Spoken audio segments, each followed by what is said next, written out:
Good afternoon, class. We're going to go through this video.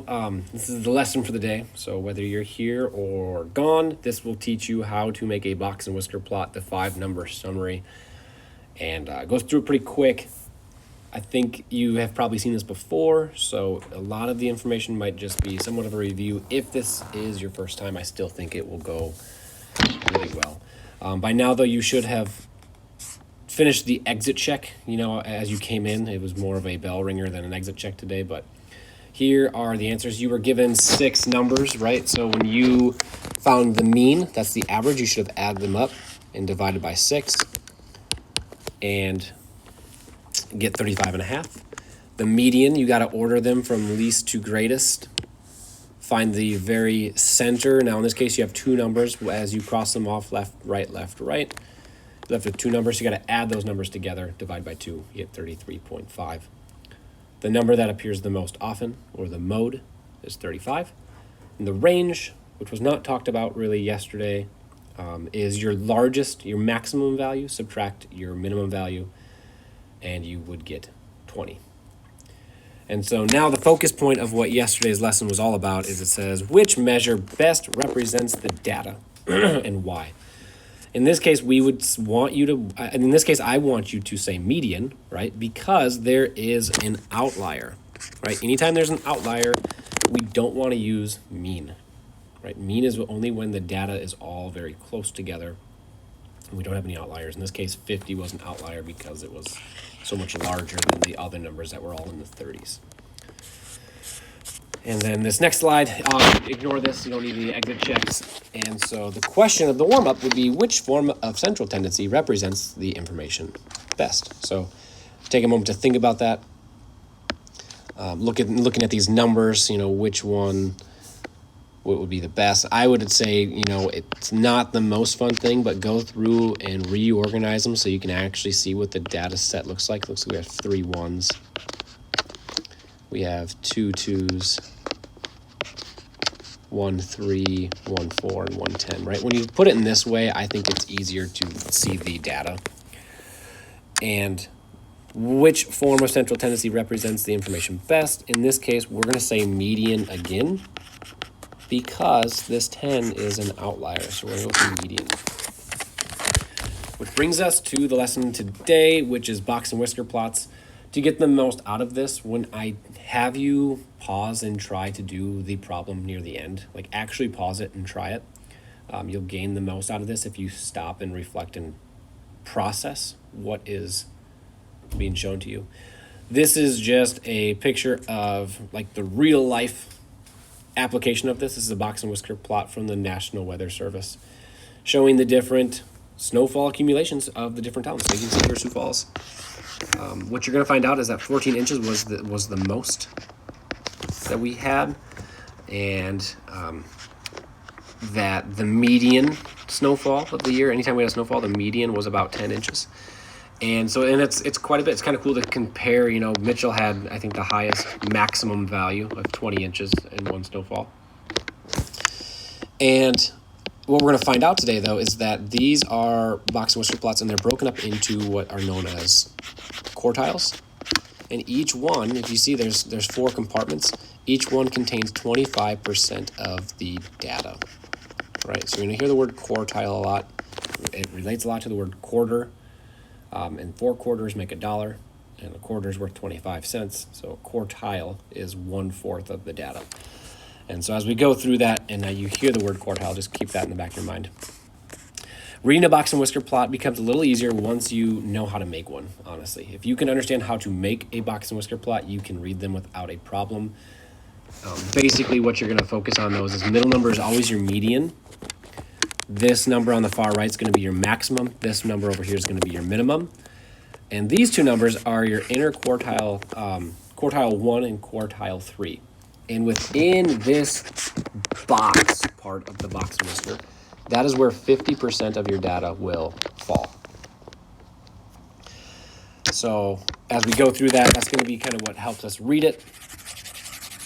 And let's get into it, man. So you should have this taped into your notebook, or if you don't, tape it in now. And I'm going to walk you through the step on how we find the 5-number summary and make a box plot. So the first thing that we need to do is order the data. We're gonna order the data. We got all these numbers up top here, but they are not in the correct order. So again, it's very tedious, but it's necessary. You have to do this. You cannot do a box and whisker plot if they are not in order. So you gotta go least to greatest. I'm going to do this one for us. If you want to copy these down as we go, but do this on your sheet. Make sure you write small because we need them in order, and we also kind of need them to be in the correct spots and in a line, right? We want them to be all in a line so they're not writing some of the numbers below there. So we have our numbers, right? So we don't need to look at this guy anymore. 173, 179, 181, 198. You guys can see those. So, and here we go. That's the first step. So number one thing whenever we make a box and whisker plot is order the data. Number two is find the median. Right? Locate the median. In this case, we're going to go left, right, just cross them off one at a time. We're going to get nice and lucky here. It's just one number, so our median is 239. And that's all we do so far. But you can put a star there if you want. You don't have to, but 239 is the median.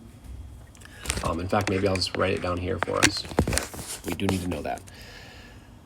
The next thing is we are going to find the quartiles, all right? So what is a quartile? A quartile is going to be basically the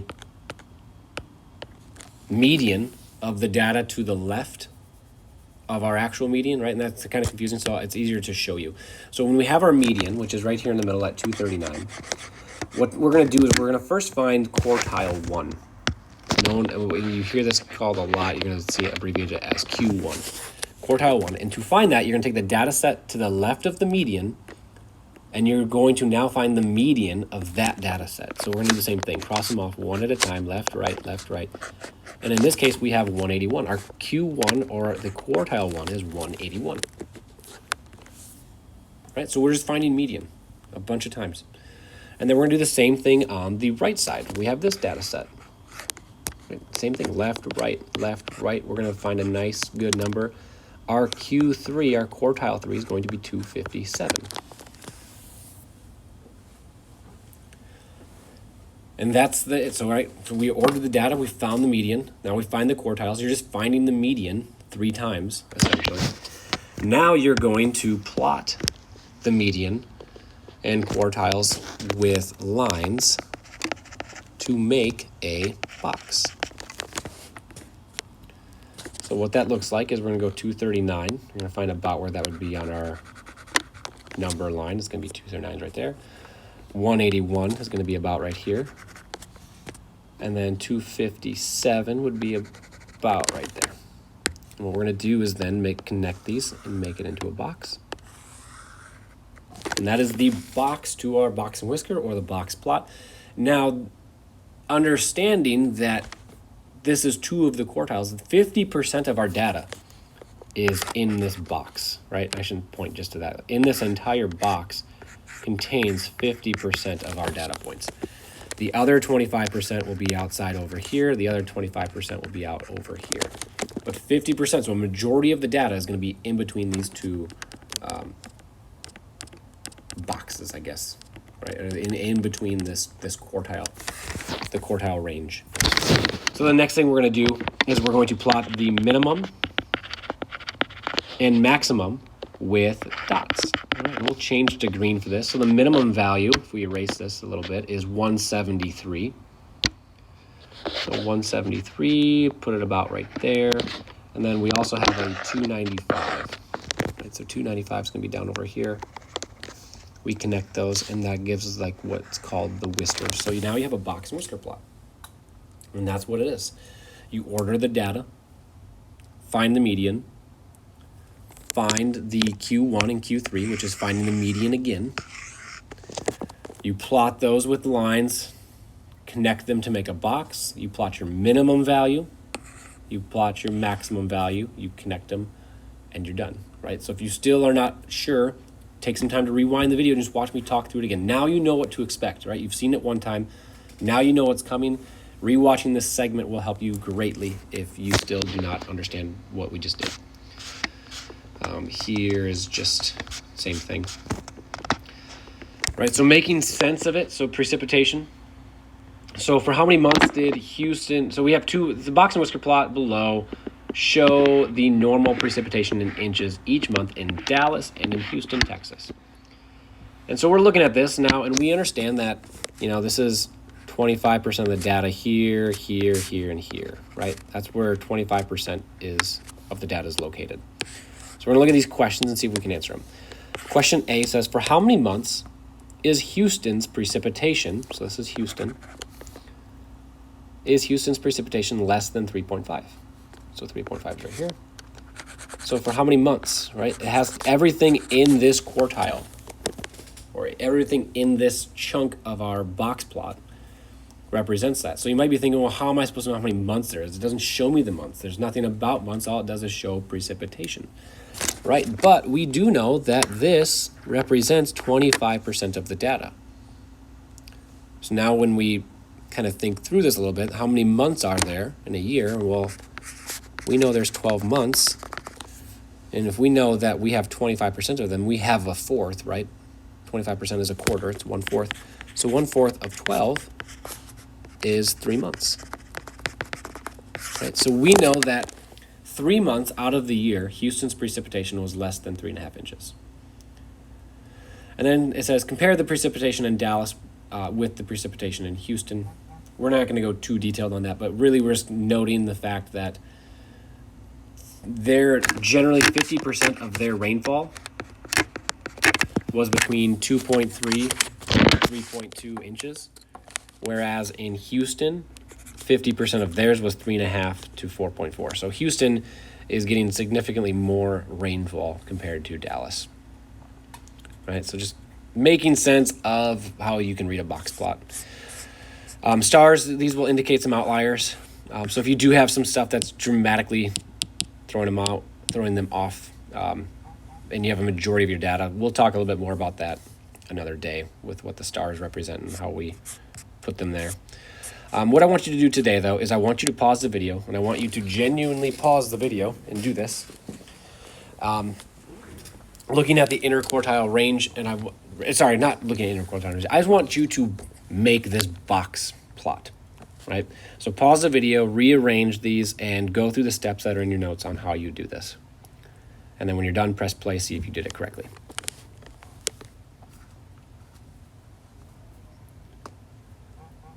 Okay, now that you've had time to do that, we are going to go through and do this together. So we're looking here, what is my lowest number? I have a 53.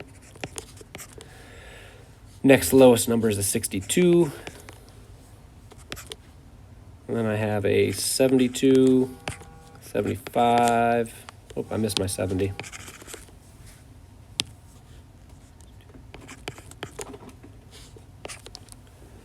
And then I have a 72, 75. 2 82s.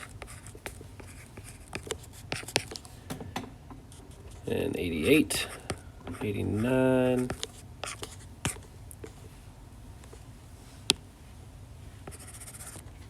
Missed another one, 85, 88, 89. So you can see it's not perfect. Even I'm messing this up a little bit. Hopefully I got all these in here. Should have done this before just to make sure I actually had them in the right order for you. But I'm doing this out on the fly right here as we go. So I think we got one. What do we got for numbers? 1, 2, 3, 4, 5, 6, 7, 8, 9, 10, 11, 12. 1, 2, 3, 4, 5, 6, 7, 8, 9, 10, 11, 12. All right. Fingers crossed. Hopefully we got this rolling.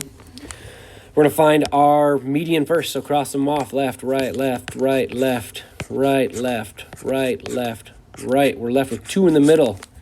We lucked out. We got 82.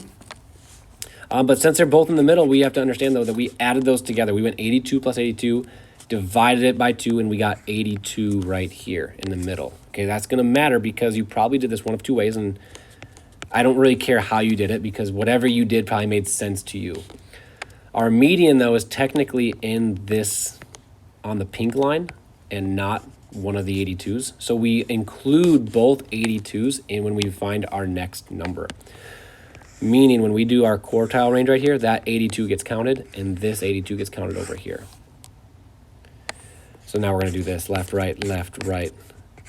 Got these two, so that's going to give us 71. You add those together, divide by 2, you get 71. Left, right. Add these two together, you're going to get 88.5. So then we plot these. 82 is going to be about right here. 88.5 is going to give us about right here, and 71's down here. Turn those into a box. Right, and the main part is that we're getting that Q1, Q3 numbers correct. Whether or not you plotted them in the exact same spot I did is going to be not a huge deal, but understand what we're doing. And then 53 is going to be our minimum. So 53 is going to be way down over here. And then we got 100 that goes right over there. Connect those up. That's our box and whisker plot. Box plot right there. So double check, make sure you did it right. We'll talk about what inner quartile range is on Friday. Tomorrow when we get back, we'll go through that. But that's the gist. If you can take a data set, find the median, locate the quartile 1 and quartile 3, mark all those up, locate your minimum and maximum, that gives you the 5-number summary, right? So it's a 5-number summary of minimum, maximum, Q1, Q3, median. And if you can do all that, man, it was a good day for you. So you did the exit check at the beginning of the class, so that is good to go. Am I still zoomed in? I can't see that last piece, but Alex, there is Alex, mean, median, mode, and outliers that you can review through and go on that, and then there is 5-number summary as well. So if you still have extra time, knock some of those out and write down any questions you have for me that we can go through tomorrow.